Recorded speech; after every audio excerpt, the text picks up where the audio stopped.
Hey, Keeble Cubs! Mrs. Hopper here for today's English language knowledge lesson. Friends, after today's lesson, you will know how to use a map to locate the country Greece, and you will also know that the gold is a very valuable metal. So you'll know that gold is a metal that is worth a lot of money. You will understand the tier 3 word treasures, and you will be able to show an understanding on the text about kings by properly sequencing the story's events. So you'll understand how to properly place the events in order that happen in today's story. Let's get started. Friends, on the screen here, we see a map of the world. So all the countries located on the world that we live in. If we look closely, we can locate the country Greece right here where I'm pointing. This is the country Greece. Greece, the country that I just pointed out, is a country that is on the north coast of the Mediterranean Sea, just west of the country Turkey. So this is Greece, and it is in the Mediterranean Sea, and it is located just west of this country, Turkey, right here. Friends, if this is Greece, but we live all the way over here on the other side of the Atlantic Ocean in the United States of America. Friends, do you have any knowledge of the country Greece or anything about that area of the world? Do you know anything about it? Some of the things I know about Greece is that a lot of really important parts of our world's history happened in Greece. Greece has some really yummy food that you guys might have eaten, like a Greek salad that has some cucumbers and tomatoes and feta cheese. You might have had a Euro sandwich. There are all types of Greek elements that you might have learned about in your day-to-day lives. The story we're going to listen to today, Kiwa Cubs, was told a very long time ago in this country, Greece. Friends, many, many years ago, most people didn't know how to read books, so instead they told stories to one another aloud. People often made up stories to teach each other lessons. Friends, the crown in this picture that we see here is made up of gold and jewels. Jewelry, like necklace or earrings, is often made up of gold or of materials that look like gold. Gold is a precious metal that is found inside the earth. It is considered very valuable because it costs a lot of money. Friends, this is gold here. The gold metal, all this kind of beautiful yellow metal right here, that is the gold that we're pointing to. And today's read aloud, friends, the king loves gold more than anything else in the whole world. Friends, now it is time for today's read aloud. We're going to be reading a story called King Midas and the Golden Touch. Keeble Cubs, in this story, you should be analyzing the action of King Midas, and after the story, you should understand the word treasure. Friends, sometimes people act foolish or silly when it comes to items or things that cost a lot of money. In today's story, we will be hearing about a rich king who does something very foolish and learns a lesson from his foolish actions. Make sure to listen very carefully, Keeble Cubs, to find out about the lesson the king learns. Let's get started with today's read aloud. Once upon a time, there was a very rich king whose name was Midas. Although King Midas lived long ago, he was very much like some people today. He was fond of gold. He loved gold more than anything in the world. When he gazed at the gold-colored clouds of a beautiful sunset, he would wish that the clouds were real gold. He looked at the clouds for a few moments, wishing they were real gold, friends, like the sunset we see in this picture. If King Midas loved anything as much or more than he loved gold, it was his little daughter, who was named Marigold. When Marigold would run to meet him with a bunch of buttercups, King Midas would say, "Dear child, if these flowers were as golden as they look, then they would be worth picking. Buttercup's friends are yellow flowers." Every day, King Midas spent many hours locked away in a dark room in his basement of his palace. In this room, he stored his treasures. Friends, treasures can be things that are worth a lot of money, like gold. He would go there and carefully lock the door behind him. Then he would take out bags of gold coins and pour the coins in piles and run his hands through them. As he did this, he would whisper to himself, "Oh, rich King Midas, what a happy man you are." But even as he said this, he felt that was not quite as happy as he might be. For no matter how much he had, he always wanted more. One day, as King Midas was enjoying himself in his treasure room, he looked up and saw a strange young man who shone with a golden glow. King Midas knew that he had locked the door so that no one could get into the room, yet here stood this man. And so King Midas thought, the stranger must have some magic power. The stranger had a kind smile, so King Midas felt no fear. Then the stranger spoke to King Midas. "You are a rich man, King Midas," he said. "Yes, I have some gold," answered King Midas, "but it is not enough." "What?" cried the stranger. "You are not satisfied?" Friends, when he says you are not satisfied, this means you are not happy or content. King Midas shook his head. "What would satisfy you?" asked the stranger. King Midas imagined one gold mountain heaped on top of another and another, yet still it seemed not enough. But then a bright idea occurred to him, and he said to the shining stranger, "I wish that everything that I touch may turn to gold." Touch is one of your five senses, friends. With what part of your body do you touch things, Keeple Cubs? That's right, friends. Your hands are what we use to touch. The stranger then smiled and said, "A golden touch. Are you quite sure you would be satisfied then?" "Yes, I would be perfectly happy and ask for nothing more," answered King Midas. "Then it shall be as you wish," said the stranger. "Tomorrow at sunrise you shall find yourself gifted with the golden touch." Then suddenly a great brightness filled the room, causing Midas to squeeze his eyes shut. And when he opened them, the stranger was gone. The next morning, when the sun had hardly peeped into his room, King Midas jumped out of bed. He touched a chair, it turned to gold. He touched the bed and a table, and they changed to solid gold. He rushed to put on his shoes, and they turned to gold in his hand. Friends, what happens when King Midas touches things? That's right, it turns to gold. And what does it mean to have the golden touch, Keeble Cubs?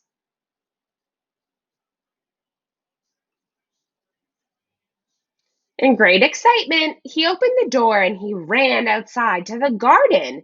He saw many roses in full bloom. He went from bush to bush and touched each one until every flower, every leaf, and every bud was changed to gold. Now King Midas was hungry, so he returned to the palace for his breakfast. He lifted his cup of coffee and sipped it, but the instant the liquid touched his lips, it turned to gold. He tried to take a bite of a boiled egg, but it too turned to gold. "I don't quite see how I am going to get any breakfast," said King Midas. Friends, do you think people can eat gold? No, that's right, they can't. So, what problems does King Midas have with his breakfast? Just then, King Midas heard someone crying. He turned to see Marigold enter the room. crying as if her heart would break. In her hand, she held one of the roses that her father had changed to gold. "Why, my little lady," said King Midas, "what is there in this beautiful golden rose to make you cry?" "Dear father," Marigold answered, "it is not beautiful. It is the ugliest flower that ever grew. As soon as I was dressed this morning, I ran to the garden to gather roses for you. But what do you think happened? All these beautiful, sweet smelling roses have spoiled." Friends, the word spoiled means ruined. Do you have any idea why Marigold thinks that the rose is spoiled since it is now gold, People Cubs? What do you think? I think that she might think the rose is spoiled because now that it's golden, it doesn't have the sweet smell that flowers usually do. "My dear little girl," said King Midas, who hated to see his daughter sad, "please don't cry." Then he bent down and kissed his child. "My precious Marigold," he said, but Marigold did not answer. Alas! What had he done? The moment King Midas' lips touched Marigold's head, her sweet rosy face turned a glittering yellow color. Little Marigold was now a golden statue. King Midas cried out, wrung his hands, and wished that he were the poorest man in the world, if only he could have his daughter back again. Friends, would King Midas rather hug his daughter or a golden statue? What do you think, and how do you know? Then he noticed someone standing in the doorway. It was a young stranger who had appeared the day before in King Midas's treasure room. The stranger still shone with a soft glow, and he smiled as he asked the king, "Well, King Midas, how do you like your golden touch?" "I am very unhappy," said King Midas. "Unhappy?" asked the stranger. "But don't you have everything your heart desired?" "No," said King Midas. "Gold is not everything, and I have lost all that my heart really cared for." Friends, what do you think King Midas's heart really cared for? That's right, Cubs. Good job. His heart really cared for his daughter Marigold. Then the stranger asked King Midas, "Which of these two things do you think is worth the most? The golden touch or your own little Marigold?" "Oh, my dear child," cried poor Midas. "I would not give one hair off her head, even if you gave me the power to change this whole big earth into a solid lump of gold." Friends, does King Midas still feel the same way about the golden touch as he did when the stranger first asked him about this power, or has he changed his mind? That's right, Cubs, he's changed his mind. "You are wiser than you were, King Midas," said the stranger. "Go and plunge into the river that runs by your garden. The water will take away the golden touch. Then fill this pitcher with water and sprinkle everything you have touched." King Midas bowed low, and when he lifted his head, the shining stranger was gone. Then the king ran as fast as he could and jumped into the river. He filled the pitcher and ran back to the palace. The first thing he did was sprinkle handfuls of water over the golden figure of little Marigold. The rosy color came back into her cheeks. She looked in surprise at her father, who was still throwing water on her. "Father, please stop," she cried. "See how you have soaked my dress." King Midas took Marigold in his arm and kissed her. "Now I am truly happy," he said. "My dear child, you mean more to me than all the gold in the world." The end.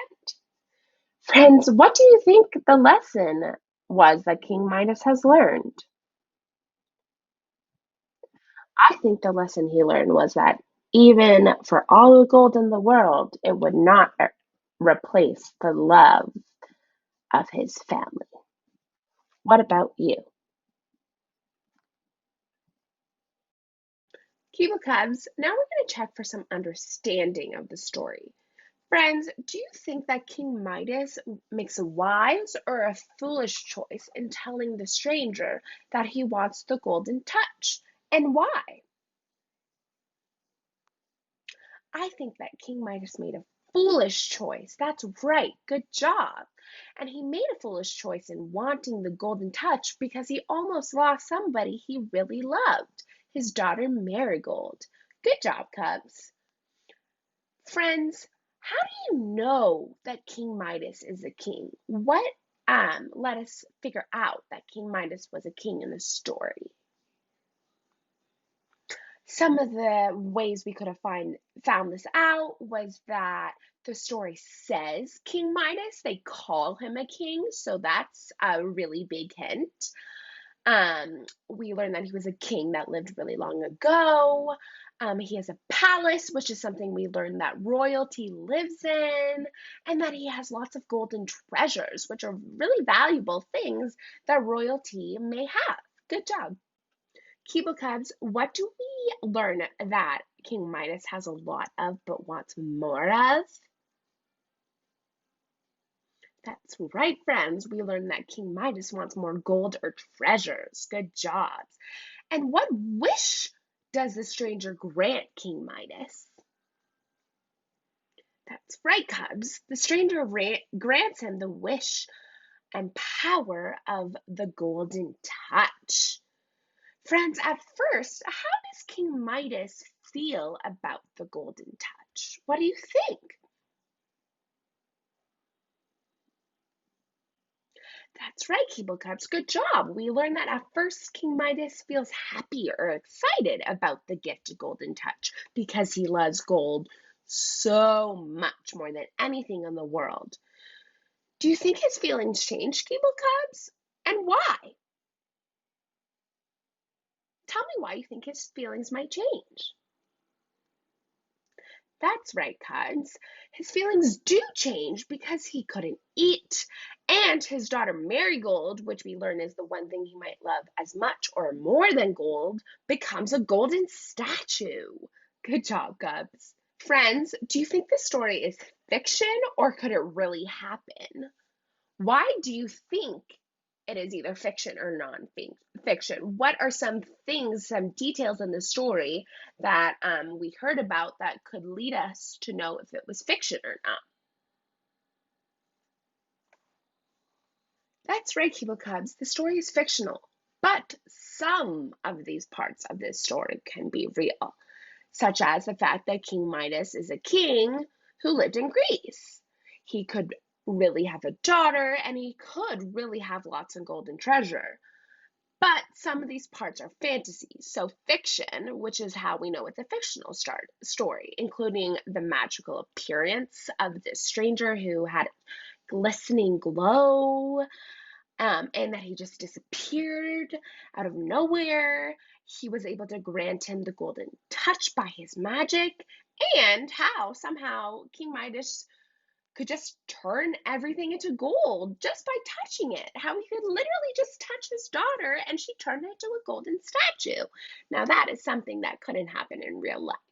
Good job, Keeble Cubs. Friends, what lesson did we learn that King Midas learned in this story? That's right, friends. We learned that King Midas learned that some things like family are more valuable than gold. Good job, Keeble Cubs. Friends, what do you think makes King Midas happier? His daughter or gold? Good job, Cubs. That's right. We learned that his daughter makes King Midas happier than gold. Friends, in the story you heard in this room, King Midas stored his treasures. Say the word treasures with me. Treasures. Good job, friends. Treasures are things that are very valuable because they cost a lot of money, like gold, or because they have a special meaning to someone, like a special toy. That might be something you treasure. For example, the watch and ring that were my grandfather's when he was a little boy are treasures to me now. Friends, tell me about some things that might be treasures to you or to someone you know. When you're telling me about them, try to use the word treasures. Friends, pause the video and respond. And when you're responding, phrase your sentence like some things that my parents have that are treasures are, or some things that I have that are treasures are. Let me know. Kibo Cubs, what is the word that we've been talking about? That's right. Good job, friends. We have been talking about the word treasures.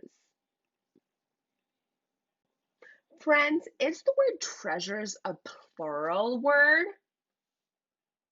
Yes, it is. Good job. And how do we know that it's a plural word? That's right, friends. We know it's a plural word because there's a s at the end, which means more than one. What is a word without s? What is the word treasures without s? That's right, friends. It would be treasure. Friends, what's the kind of word that means the opposite of plural? Just one thing. That's right, it's singular. Good job, Cubs. Friends, do you think King Midas would still see gold as a treasure after having the golden touch and turning his daughter into gold? Why or why not? Be sure to begin your response with King Midas would or would not see gold as a treasure because. Pause the video and respond in this way. Good job, Cubs. Friends, stories have a beginning, middle, and end. Here we see in order pictures from the story that we just heard in today's read aloud about King Midas. In order starting from 1 all the way to 6. So it goes 1, 2, 3, 4, 5, 6. Friends, we're wanting to think about the beginning, the middle, and the end of the story. So I want you to think about what happened at the beginning of the story, to think about what happened in the middle of the story, and to think of what happened at the end of the story. Friends, I am going to show you each of these pictures alone, one at a time, and I want you to tell me in order of events what is happening in these pictures using vocabulary, so words that we learn in the read aloud, and words like first, next, then, and last. Let's get started.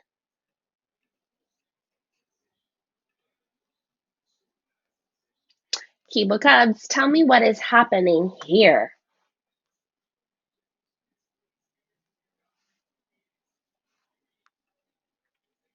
That's right, Kibo Cubs. Good job. This is the first story of the picture. So this is the beginning of the story. We learned here that King Midas is gazing into the golden sunset, thinking about his favorite thing in the world, gold, with his other favorite thing in the world, his daughter, Marigold. Good job, friends.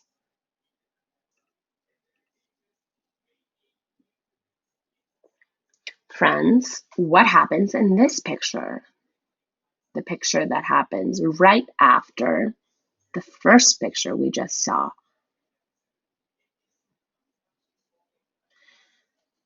That's right, Cubs. Some of the things that we can say about this picture is that next this happened. So this is after the first picture. So next we see King Midas in his dark room in his basement with his treasures. So a word we could use to describe this, his treasures, his gold. And we learned here that he carefully locks his doors to make sure nobody goes in this room.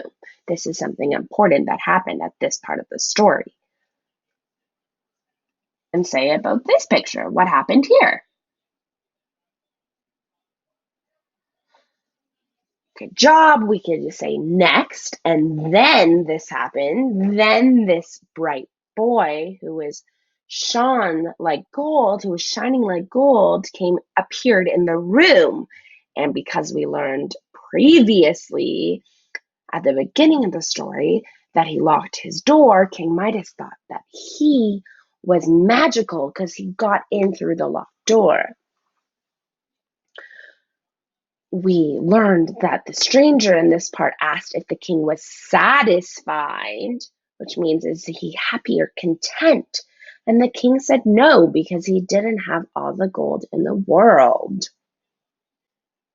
This, Keeble Cubs, is when we learn that the stranger grants King Midas the wish of the golden touch.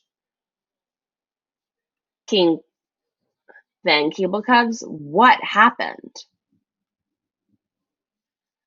Some of the things we could say is next, the next morning, or then the next morning.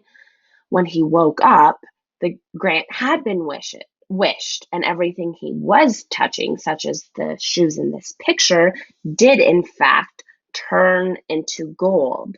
So we learned what the golden touch really meant. Next, what did we learn, Keeble Cubs? What did we learn in this picture? That's right. We learned that next he ran out of his room in excitement because he noticed that his rose garden had all turned into gold. But what else? What did we learn also on this story? What happened here about his breakfast? Right, we learned, Keeble Cubs, that next his breakfast turned into gold. So Keeble Cubs, King Midas started having problems with his golden touch now because he couldn't eat his breakfast and he was hungry.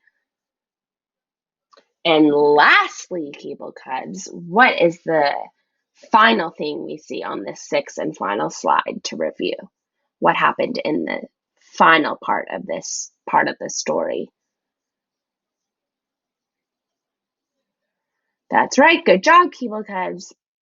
Then, at the end, we see that his daughter, Marigold, who was the only other thing that was valuable to him, was sad because she lost her favorite flowers because they were spoiled. Keeble Cubs, what does spoiled mean? That's right. That means that the flowers were ruined. Good job, Keeble Cubs. So finally, at the end, here we see that the golden touch may not be as good as it seemed at first. All right, Keeble Cubs, that's all we have for today. Good job and keep up the great work.